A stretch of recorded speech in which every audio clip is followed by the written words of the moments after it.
देख रहे हैं लाइव 7। नमस्कार, लाइव 7 विशेष में आपका स्वागत है। मैं हूं ज्ञान रंजन। दोस्तों, देश भर में जहां पाकिस्तान पर स्ट्राइक की चर्चा चल रही थी, उसी बीच प्रधानमंत्री नरेंद्र मोदी की कैबिनेट ने बुधवार को एक पॉलिटिकल स्ट्राइक कर दिया है और यह पॉलिटिकल स्ट्राइक है जातिगत जनगणना। अब सवाल यह उठ रहा है कि हर राज्य में जातिगत जनगणना को लेकर के पूरे देश भर में चर्चा चल रही है।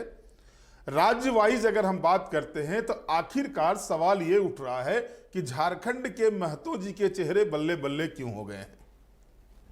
आखिर क्यों खिल उठे हैं सुदेश महतो और जयराम महतो के चेहरे। आखिर ऐसा क्या होगा जातिगत जनगणना से झारखंड में कि महतो जाति के नेताओं के चेहरे चमक उठे हैं। क्या सबसे ज्यादा फायदा जातिगत जनगणना होने से महतो जाति के नेताओं को होने वाला है, या फिर जिस झारखंड में 28 विधानसभा की सीटें अनुसूचित जनजाति के लिए आरक्षित हो, वहां पर अगर जातिगत जनगणना होता है तो इसका सबसे ज्यादा फायदा अगर ट्राइबल के बाद किसी एक जाति को मिलने जा रहा है तो वो महतो जाति है। क्या है इसका समीकरण? हम सारे विषयों पर चर्चा करेंगे, लेकिन इससे पहले आप देखेंगे जो चुनाव परिणाम आए हैं। आप 24 के लोकसभा और विधानसभा दोनों के ही चुनाव परिणाम को देख लें। अब तक जितनी भागीदारी पॉपुलेशन के हिसाब से महतो जाति के नेताओं को या महतो जाति को मिलना चाहिए था विधानसभा और लोकसभा के अंदर, उतनी भागीदारी मिलती दिखाई नहीं देती। अगर आप लोकसभा के सीटों की बात करते हैं तो चाहे वो जमशेदपुर हो, रांची हो, हजारीबाग हो, गिरिडीह हो या फिर धनबाद, जो भी क्षेत्र हैं, इन क्षेत्रों में अगर आप देखेंगे तो महतो जाति की आबादी अच्छी खासी है, यानी बहुत ज्यादा है। वहीं अगर आप रिजर्व सीटों में भी बात करेंगे तो चाईबासा की सीट और खूंटी की लोकसभा सीट, यहां पर वही प्रभावी है महतो जाति के मतदाता। लेकिन अगर आप ये देखेंगे, आकलन करेंगे, तो प्रतिनिधित्व कितना मिल रहा है झारखंड से महतो जाति के। गिरिडीह से चंद्रप्रकाश चौधरी और जमशेदपुर से विद्युत वरण महतो। तो ये दृश्य जो अभी दिख रहा है, ये तो लोकसभा का हुआ। अब आप अगर विधानसभा की बात करते हैं, विधानसभा में 28 सीटें भले ही अनुसूचित जनजाति के लिए रिजर्व हो, लेकिन 25 से 28 सीटों के बीच अगर मान के चले, जो आकलन चल रहा है, जो जानकारी के हिसाब से आकलन मिलता है, यहां पर महतो जाति के मतदाता सिरमौर होते हैं। महतो जाति के मतदाता तय करते हैं किसको जीतना है और किसको हारना है। लेकिन आप अगर काउंट करेंगे तो कितनी सीटें आई, अगर आप उसको देखेंगे तो डुमरी, गोमिया, टुंडी, उसके बाद आप आगे बढ़ें रामगढ़, सिल्ली, ईचागढ़, यानी गिन के आप अगर देखेंगे पूरे तौर पर 10 की संख्या भी नहीं पहुंचती है। और सवाल यह उठता है कि जिस जाति के मतदाता, अब तक के जो सर्वे हैं, जो आकलन है, क्योंकि 1950 के बाद जातिगत जनगणना नहीं हुई है, जातिगत सर्वे नहीं हुआ, सर्वेक्षण नहीं हुआ है, जातिगत जनगणना नहीं हुई है। जाहिर तौर पर यह कहना कि किस जाति के कितने मतदाता हैं एक आकलन ही कहा जा सकता है, जो जानकारी आती है। उस हिसाब से अगर आप देखेंगे तो इसमें तो कोई दो राय नहीं है कि ओबीसी की संख्या सबसे ज्यादा है। झारखंड में भी अगर आप देखेंगे, बिहार में जो जातिगत सर्वे कराया गया उसमें 63% से ज्यादा ओबीसी का पॉपुलेशन बताया गया।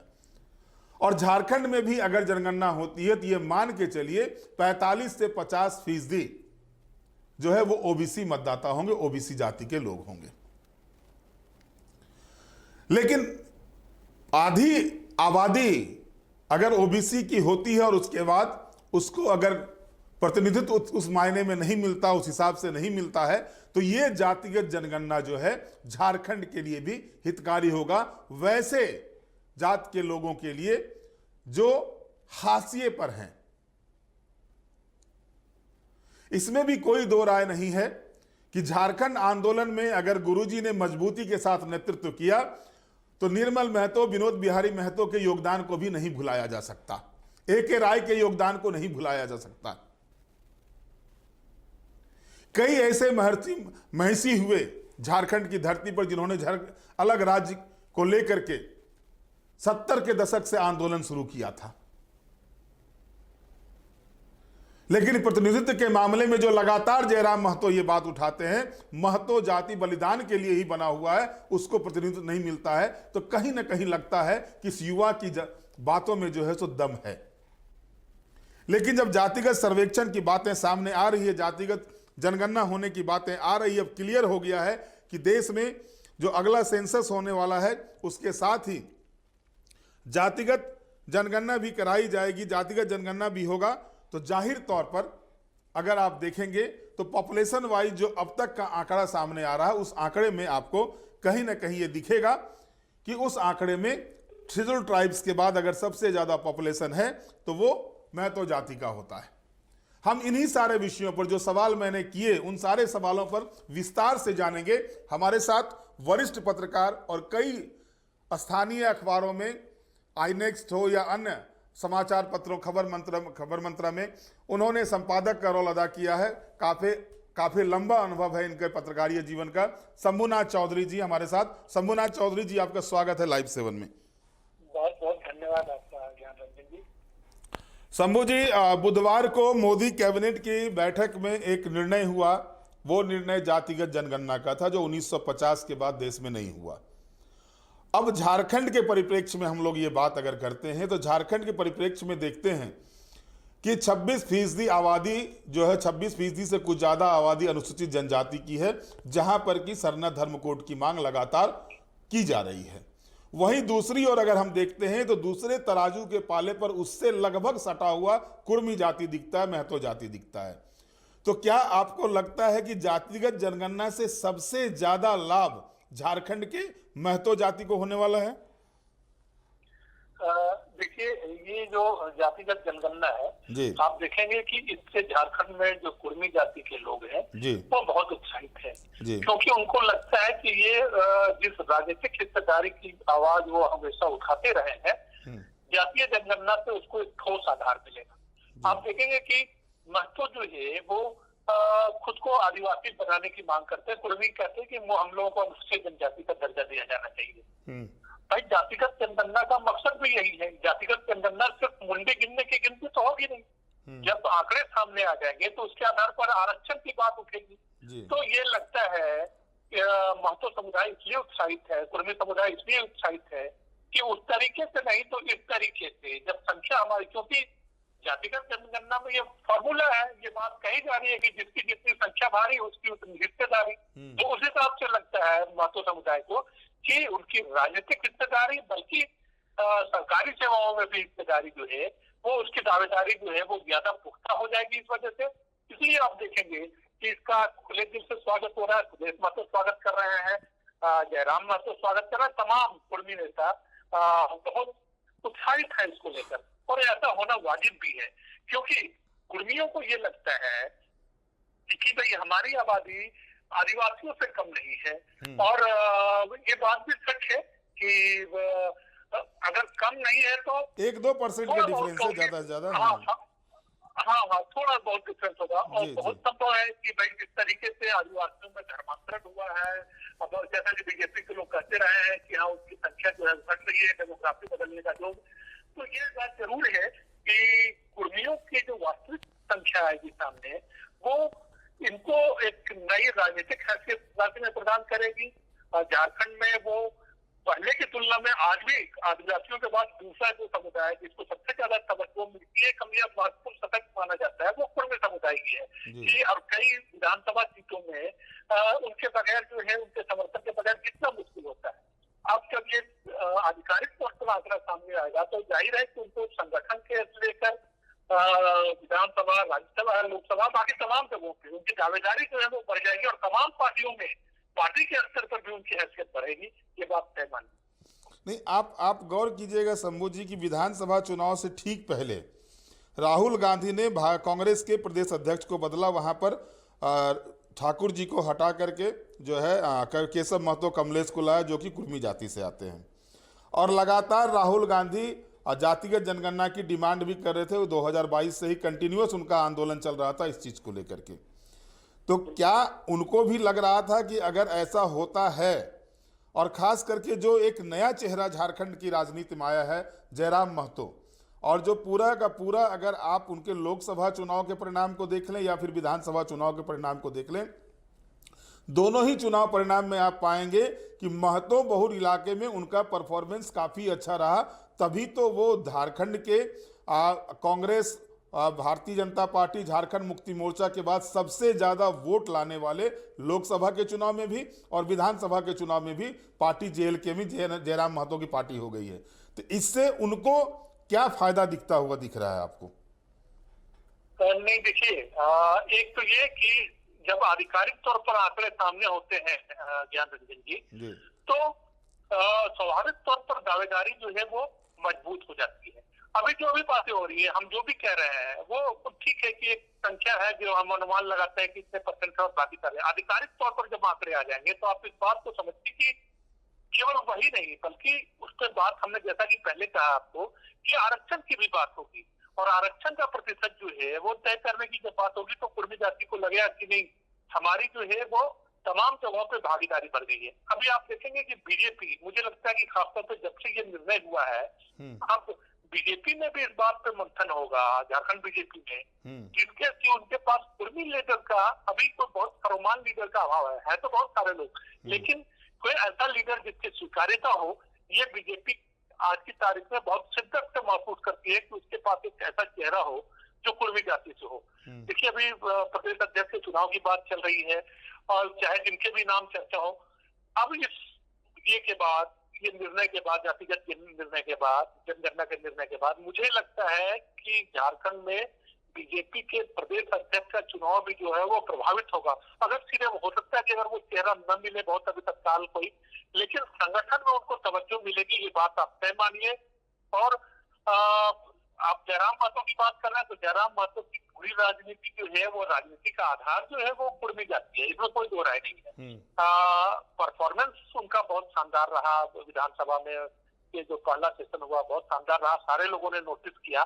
अब धीरे धीरे चीजें बढ़ेंगी, लेकिन ये है कि उनको और सशक्त सियासी हैसियत जो है इस वजह से हासिल होगी।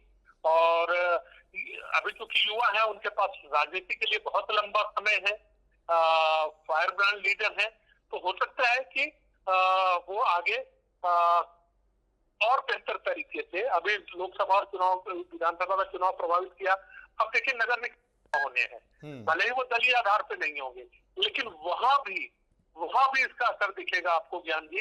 इस बात को आप तय मानिए। मेयर, डिप्टी मेयर से लेकर नगर पालिका के अध्यक्ष, उपाध्यक्ष या जो भी जिन पदों पे होती है नियुक्ति, निर्वाचन होता है, उन पदों में भी इनकी दावेदारी जो है वो कुर्मी जाति की सबसे ज्यादा बढ़ेगी। और मुझे तो ये लगता है कि कुर्मी जाति जो है वो आदिवासियों के बरस एकदम बिल्कुल समानांतर तरीके से एक सशक्त समुदाय के रूप में उभरेगा राजनीतिक तौर पे। और इससे एक बात होगा कि अभी झारखंड को जो पूरी तरह आदिवासी स्टेट के रूप में देखने की, जो बाहर के लोग भी ऐसा ही देखते हैं, वो नजरिया शायद थोड़ा बदलेगा और कुर्मी भी जो है वो उनके समानांतर खड़े होंगे। एक सवाल शंभू जी मेरे मन में बराबर, जब जिस दिन से बुधवार को ये जातिगत जनगणना का निर्णय लिया गया है केंद्र सरकार के द्वारा, उसके बाद से झारखंड के परिप्रेक्ष्य में ये बातें मेरे दिमाग में बराबर घूम, क्या जाति जनगणना झारखंड के राजनीतिक परिदृश्य को बदल देगा, ऐसा लगता है आपको? हाँ, नहीं, बिल्कुल बदलेगा। देखिए, आप इसकी बात जो है वो झारखंड में भी उठ रही थी कि जातीय सर्वेक्षण कराया गया, हेमंत सरकार ने बकायदा पास भी कर दिया था, कार्मिक विभाग को नोडल डिपार्टमेंट भी बनाया गया, इसका मॉडल ऑपरेंडी तय हो रहा था। और कांग्रेस जो है वो लगातार दबाव बना रही थी, क्योंकि कांग्रेस राहुल गांधी की ये बड़ी मांग रही है, खासतौर से 2023 के बाद। तो कांग्रेस जो है वो लगातार दबाव बना रही थी, और मुझे लगता है कि ये गेम चेंजर तो होगा। इस बात पे आप यकीन माने एकदम बिल्कुल 100% मानना चाहिए कि जातीय जनगणना, जातियों की तस्वीर, जातियों के आंकड़े जब सामने आ जाएंगे तो ये गेम चेंजर प्लान होगा। और खासतौर पर ओबीसी जातियों का एक नया उभार देखने को मिल सकता है। राजनीतिक तौर पर भी हम जैसा कह रहे हैं कि आदिवासी अभी सबसे ज्यादा प्रभावी माने जाते हैं, लेकिन उनसे कम प्रभावी जो है वो कुर्मी या दूसरी ओबीसी जातियां हैं, जिनके बारे में हम समझते हैं क्योंकि आबादी बहुत अच्छी है झारखंड में। ऐसी जातियां भी जो है वो व्यापक तौर पर सामने आएंगी।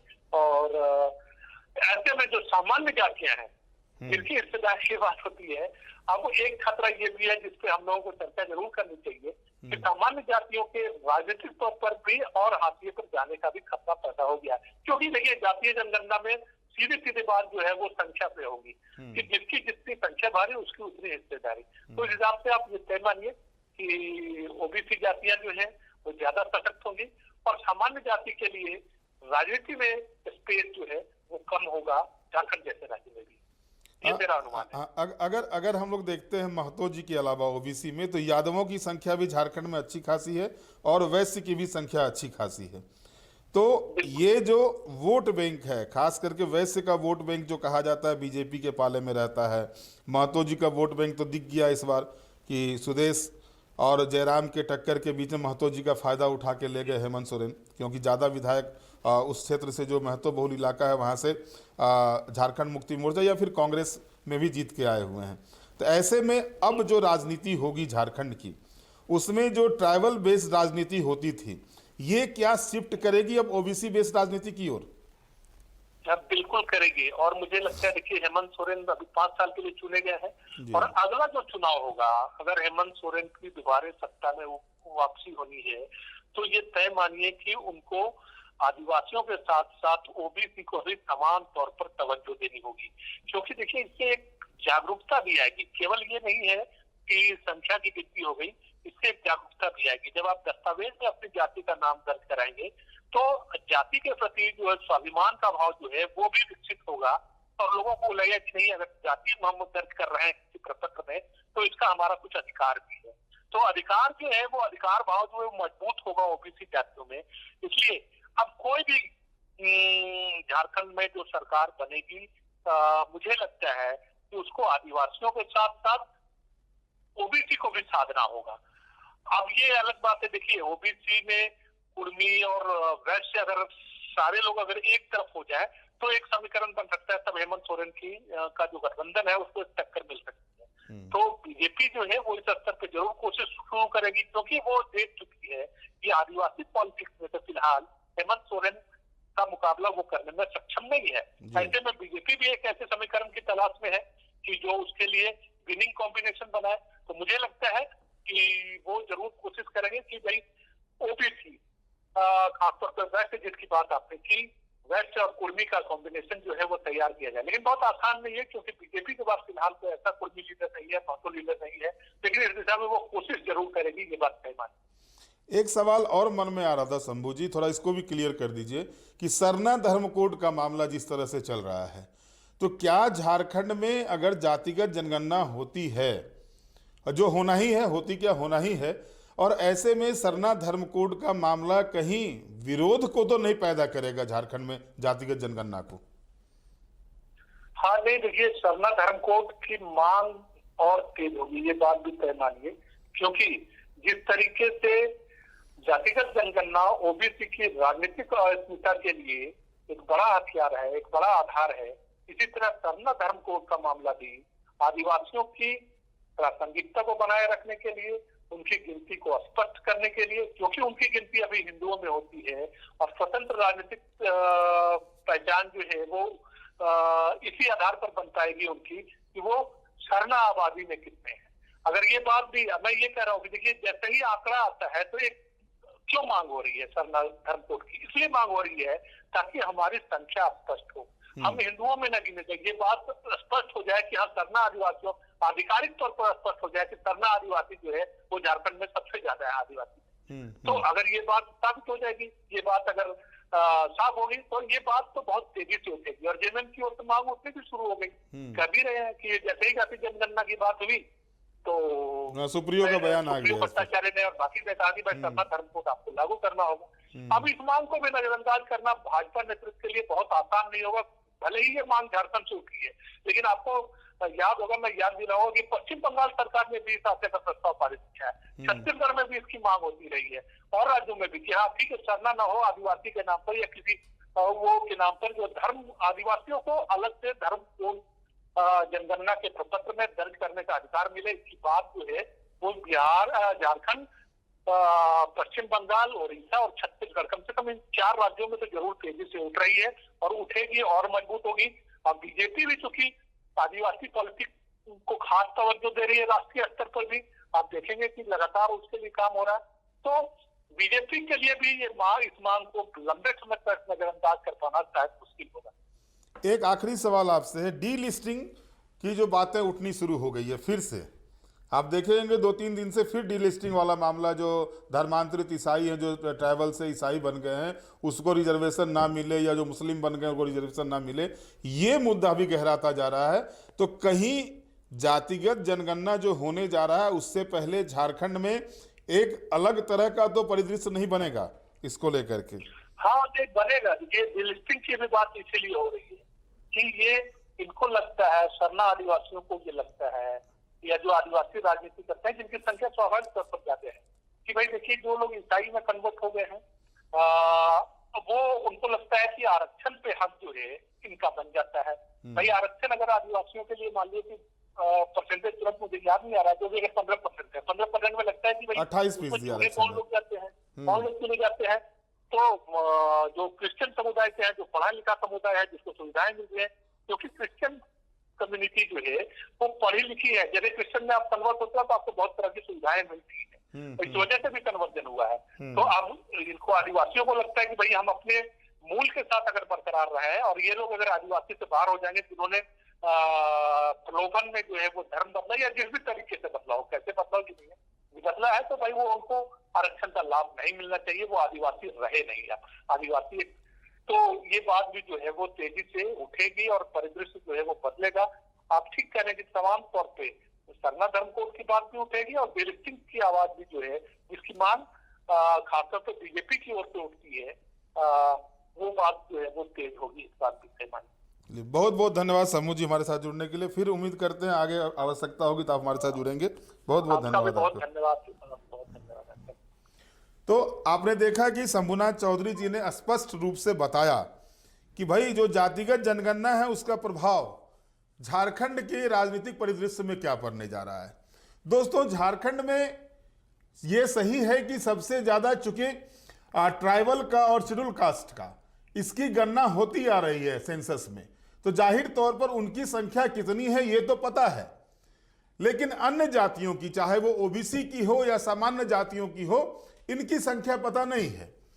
तो अब जब इन जातियों की, जो ओबीसी जाति में कितनी संख्या है, सामान्य जाति की कितनी संख्या है, ये भी जब स्पष्ट हो जाएगा तो आप तय मान के चलिए कि ये झारखंड में मांगे तो हो रही थी, हर राजनीतिक दल मांग कर रहा था कि भाई जातिगत जनगणना हो, लेकिन झारखंड में पेच क्या है? पेच है सरना धर्म कोड का, सबसे बड़ा पेच है परिसीमन का विरोध। मुख्यमंत्री ने खुद विधानसभा में परिसीमन का विरोध करने की घोषणा कर दी है। उनको डर है, या झारखंड मुक्ति मोर्चा को डर है कि परिसीमन होगा तो ट्राइबल की सीटें घटेंगी।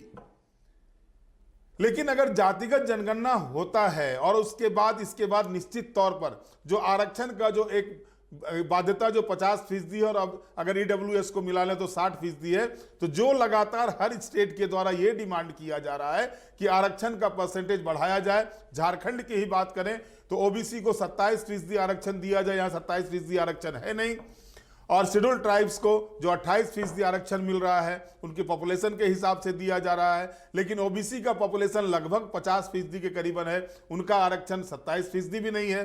तो जाहिर तौर पर ये सारे चीजें, ये सिंपल सा चीज नहीं है कि भाई जातिगत जनगणना की घोषणा केंद्र सरकार ने कर दी और उस पर काम भी शुरू होगा, लेकिन इस बीच जो झारखंड के हिसाब से अगर आप देखेंगे, झारखंड के जो स्थितियां हैं, जातिगत स्थितियां हैं, उसके हिसाब से आप देखेंगे तो कई मोर्चे पर जातिगत जनगणना कराने से पहले कई मोर्चे पर काम करने की आवश्यकता होगी। वो मोर्चा है सरना धर्म कोड का, वो मोर्चा है डीलिस्टिंग का, क्योंकि साफ तौर पर आप देखें कि जो परिदृश्य दिखाई देते हैं झारखंड के, उस परिदृश्य में आप पाएंगे कि डिलिस्टिंग के बाद की मांग इसलिए हो रही है कि जो ट्राइबल वो ईसाई धर्म अपना चुके हैं या मुस्लिम धर्म अपना चुके हैं, वो भी लाभ ले रहे हैं जो ट्राइबल के लिए रिजर्वेशन है उसका, चाहे वो सरकारी नौकरियों में हो या फिर जो जनप्रतिनिधि का चुनाव होता है, विधायक का हो या सांसद का हो, उसमें ले रहे हैं। लेकिन जो धर्म परिवर्तन कर लेते हैं उनको रिजर्वेशन नहीं है, और यही डिमांड हो रहा है। डिलिस्टिंग के पीछे की मंशा यही है।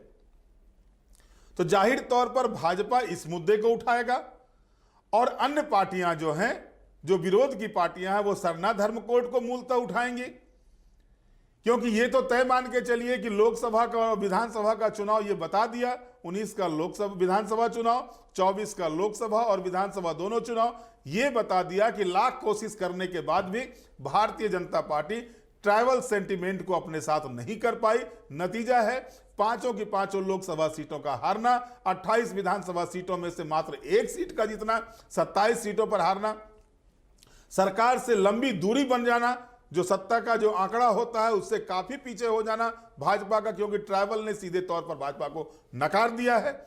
ऐसे में जो वोट बैंक महागठबंधन के साथ जुड़ा, खास करके हेमंत सोरेन के प्रति जो आस्था व्यक्त किया है झारखंड के ट्राइबल लोगों ने, उस आस्था को और मजबूत कैसे किया जाए, इसको लेकर के झारखंड मुक्ति मोर्चा और उसके सहयोगी दल निश्चित रूप से जो है वो चर्चा करेंगे, वो बातें करेंगे, बुलंद आवाज उठाएंगे सरना धर्म कोड को लेकर के।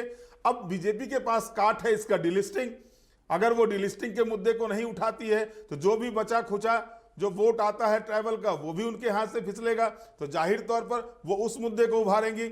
वहीं दूसरी ओर अगर जातिगत जनगणना होता है तो ओबीसी का सर्वे हो जाएगा, भाई ओबीसी कितना है, और ओबीसी के प्रति जो है सो सभी राजनीतिक दलों का झुकाव गिरेगा, खास करके महतो, वैश्य और यादव का। यहां पर अगर आप देखेंगे वैश्य मतदाता तो भाजपा के साथ दिखते हैं, लेकिन महतो मतदाता भाजपा के साथ नहीं है, या हैं भी तो थोड़े बहुत हैं। लगातार आप देखें महतो वोट के लिए वो सुदेश महतो की बैसाखी को लेकर चलते हैं। तो कई चीजें आपको इस तरह की दिखाई देंगी, और ये सारे पेच, इन सारे पेच को दूर करना बहुत जरूरी है। और जब तक ये पेच दूर नहीं होगा तो आप मान के चलिए कि झारखंड में स्थितियां उतनी आसान नहीं दिखेंगी। लेकिन ये तो तय मान के चलिए कि अगर जातिगत जनगणना होता है तो झारखंड का राजनीतिक परिदृश्य बढ़ेगा, और कई ऐसे नेता, खास करके जयराम जैसे नेता, जो कि मूल रूप से आप देखें कि एक जिस तरह से उभार उन्होंने महतो जाति के बीच में अपना किया है, सुदेश महतो को कहीं का नहीं छोड़ा, भले ही फायदा हेमंत सोरेन उठा के ले गए, उनके ज्यादा महतो जाति के विधायक जीत कर आए, लेकिन आग तो जयराम महतो ने लगा दी है। अब देखना है कि जातिगत जनगणना के जो प्रभाव मैंने आपको बताए वो है, उस पर राजनीतिक दल क्या काम करती है और इसके बाद क्या कुछ नया समीकरण बनता है। बहरहाल आप हमारे साथ जुड़े रहें, हमें लाइक करें, सब्सक्राइब करें। बहुत बहुत धन्यवाद। नमस्कार।